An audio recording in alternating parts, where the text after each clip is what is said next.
Good morning, students. Myself Pramod Sharma. Continue your English online class. तो जैसा कि आपका चैप्टर 6 प्रोनाउन कंटिन्यूशन में है और इसकी जो प्रोनाउन काइंड्स हैं इसके क्रम में हम इंडेफिनिट प्रोनाउन आज स्टार्ट कर रहे हैं इसमें से। तो इंडेफिनिट प्रोनाउन क्या होते हैं? The pronounce that refer to person or thing in general way and not refer to any special person or thing are called indefinite pronoun। तो डेफिनेट आपको लिखनी है। तो ऐसे प्रोनाउन जो किसी विशेष व्यक्ति की ओर को नहीं शो करते, ऐसे प्रोनाउन जो है वो इंडेफिनिट प्रोनाउन होते हैं। जैसे आपका रेड से इसमें इंडेफिनिट प्रोनाउन को शो किया गया है। तो somebody, some, none, all, many, they are the examples of indefinite pronoun। somebody has torn my shirt, not a special person। somebody माने किसी ने मेरी शर्ट को फाड़ दिया, तो ये यहाँ पर किसी स्पेशल पर्सन की ओर इशारा नहीं कर रहा है। सम ऑरेंजेस आर स्वीट, कुछ ऑरेंज मीठे होते हैं। तो इस तरह के जो प्रोनाउंस हैं वो इंडेफिनिट प्रोनाउन में आते हैं। आगे आपका जैसे एक्सरसाइज है, इसमें आपको इंडेफिनिट प्रोनाउन इन एग्जाम्पल्स को पढ़ते हुए आपको खुद पूरे करने। Are too poor in our city, तो यहाँ पे लिखेंगे some are too poor in our city. दूसरा है हैज स्टोलन माई पेन, तो यहाँ पर आप लिख सकते हैं somebody has stolen my pen. Are quite well, तो यहाँ पर आप ऑल से पूरा कर सकते हैं all are quite well. Next fill in the blanks दिया है कैन लिफ्ट इट, तो यहाँ पर आप nobody कैन लिफ्ट इट, इससे nobody से आप पूरा कर सकते हैं। आगे इसमें है should do one's duty, one's best, तो यहाँ पर फिफ्थ वाला जो आपको दिया गया है वन, आपने यहाँ से वन से पूरा किया इसको। One should do one's best, तो यहाँ पे one should do one's best इसको लिखना है। तो इस तरह से ये पूरा हुआ। क्वेश्चन 6 है इसमें कैन बिलीव इट, तो नोबडी कैन बिलीव इट। तो यहाँ पर ये सारे जितने भी आपने भरे ये सारे इंडेफिनिट प्रोनाउंस हैं आपके। आगे आपका जो नेक्स्ट प्रोनाउन है वो है रिफ्लेक्सिव प्रोनाउन। तो रिफ्लेक्सिव प्रोनाउन में reflexive pronoun are used when action effect back on the subject. जब किसी एक्शन का जो बैक इफेक्ट है वो सब्जेक्ट पर पड़ता है तो उसे हम रिफ्लेक्सिव प्रोनाउन कहते हैं। For example the poor man caused himself, जो यहाँ पुअर मैन है यहाँ पर ये सब्जेक्ट है सेंटेंस का। क्या किया इसने? The poor man caused himself, उसने गाली किसको दी? अपने आप को दी। तो यहाँ पर जो इफेक्ट है वो इसकी सब्जेक्ट पर ही पड़ रहा है, तो इसे हम क्या कहते हैं? They are reflexive pronoun. तो जब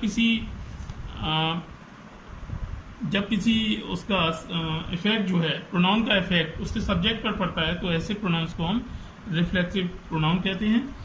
तो you hurt yourself foolishly, या अब जैसे कि अगले सेंटेंस में यू यहाँ पर सब्जेक्ट है, यू हर्ट योर सेल्फ। अब किसको हर्ट किया इसने? अपने आप को हर्ट किया। तो you yourself hurt foolishly, तुमने मूर्खता से अपने आप को ही हर्ट किया। तो इस तरह से आपका ये रिफ्लेक्सिव प्रोनाउन पूरा हुआ। और इसी के साथ एम्फेटिक और रिफ्लेक्सिव प्रोनाउन लगभग देखने में एक जैसे लगते हैं। तो emphatic pronoun are used with a noun. Emphatic pronoun को हमेशा नाउन के साथ में प्रयोग किया जाता है और प्रोनाउन के साथ में, नाउन या प्रोनाउन दोनों के साथ में किया जाता है to emphasize the action of the doer.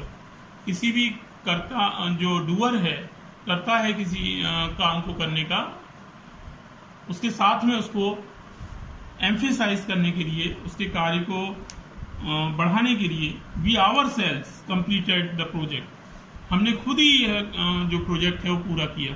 तो यहाँ पर इसको एम्फेसाइज किया जा रहा है, इसके कार्य को विस्तार किया जा रहा है। वी आवर सेल्फ, किसने किया? हमने खुद किया। ये द रूफ इटसेल्फ, जो छत थी वो खुद ही कोलैप्स्ड। यू योरसेल्फ, तुमने खुद he heard him saying so, तुमने खुद ही उसको ऐसा कहते हुए सुना था। तो इस तरह से एम्फेटिक प्रोनाउन की आपको डेफिनेशन पूरी करनी है और इन दोनों की एक्सरसाइज जो है वो कंबाइंड है। तो यहाँ पर आप देख रहे हैं कि रिफ्लेक्सिव प्रोनाउन और एम्फेटिक प्रोनाउन लगभग एक जैसे हैं। तो यहाँ पर जो रिफ्लेक्सिव प्रोनाउन है वो मोस्टली प्रेडिकेटिवली यूज किए गए हैं और जो एम्फेटिक प्रोनाउन है वो सब्जेक्ट के साथ में यूज किए गए हैं। वी के साथ में आवर सेल्फ लगाया गया है रूफ के साथ में इट सेल्फ लगाया गया है, यू के साथ में योर सेल्फ लगाया है। तो इनमें यही एक अंतर है। तो दोनों को पहचानने के लिए कि कौन सा रिफ्लेक्सिव है और कौन सा एम्फेटिक है, केवल एक ही अंतर है इनमें कि रिफ्लेक्सिव प्रोनाउन जो है वो प्रेडिकेटिवली यूज किए जाते हैं, यानी सेंटेंस के बाद में प्रयोग किए जाते हैं, और जो एम्फेटिक प्रोनाउन है वो सब्जेक्ट के साथ में यूज किए जाते हैं। तो जैसा कि इसमें डेफिनेशन में भी दिया हुआ है, तो इसकी जो एक्सरसाइज है, फर्स्ट एक्सरसाइज, तो complete the following sentence with reflexive और एम्फेटिक प्रोनाउन। इसे एम्फेटिक या रिफ्लेक्सिव प्रोनाउन से पूरा करिए। तो यू मस्ट डू इट, यहाँ क्या आएगा, इसे प्रेडिकेटिवली पूरा करना है, तो यहाँ पर ये रिफ्लेक्सिव प्रोनाउन होगा, इसे योरसेल्फ से पूरा करेंगे। Did he do that difficult work himself, तो यहाँ पर मैंने एक्सरसाइज आपकी you must do it yourself. Did he do that difficult work himself, predicatively पूरा हो रहा है यहाँ पे, तो यहाँ भी ये रिफ्लेक्सिव प्रोनाउन है। Fatima, Fatima as a girl है, तो यहाँ पे herself, Fatima herself give these books to me, तो यहाँ पर जैसा कि सब्जेक्टिवली यूज किया जा रहा है तो ये एम्फेटिक प्रोनाउन हो गया। द वॉल इटसेल्फ कोलैप्स्ड, अब यहाँ पर भी ये सब्जेक्ट के साथ यूज हो रहा है, तो ये दोनों एम्फेटिक प्रोनाउन के एग्जाम्पल्स हैं। Question number 5, they rewarded the employee themselves, तो दे का जो रिफ्लेक्सिव प्रोनाउन होगा वो देमसेल्व्स होगा, तो यहाँ पर देमसेल्व्स लगाया हुआ है यहाँ पे। गीता, अब गीता इज ए गर्ल, तो यहाँ पर हम हरसेल्फ का यूज करेंगे, तो Gita herself told the police the secret. तो इस तरह से आपने देखा कि सब्जेक्टिवली यूज करने पर वो एम्फेटिक प्रोनाउन होंगे, और जब हम उनको प्रेडिकेटिवली यूज करते हैं तो वो आपके रिफ्लेक्सिव प्रोनाउन होते हैं। तो इस तरह से आपकी एक्सरसाइज पूरी होती है। तो आपकी दो आपके जो टॉपिक हैं वो पूरे कराए हैं, तो आप इस काम को अपनी इंग्लिश ग्रामर की कॉपी में पूरा करेंगे। That's all today, have a nice.